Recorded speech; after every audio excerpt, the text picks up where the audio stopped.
This video explains how to buy shares of Textron Inc., a U.S. aerospace, defense, and industrial manufacturer listed on NASDAQ under the ticker TXT. This is an educational walkthrough, not financial advice, so always research and be aware of the risks before investing.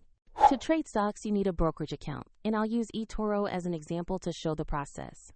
After registering, you will typically need to verify your account with an identity document and add funds before you can buy shares.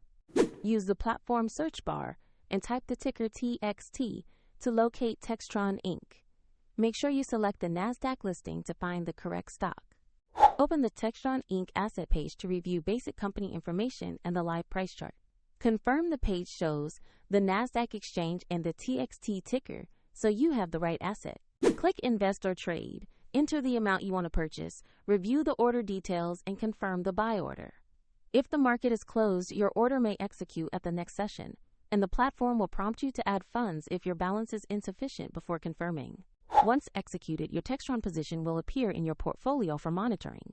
Check the link to eToro in the description if you want to follow the same example steps.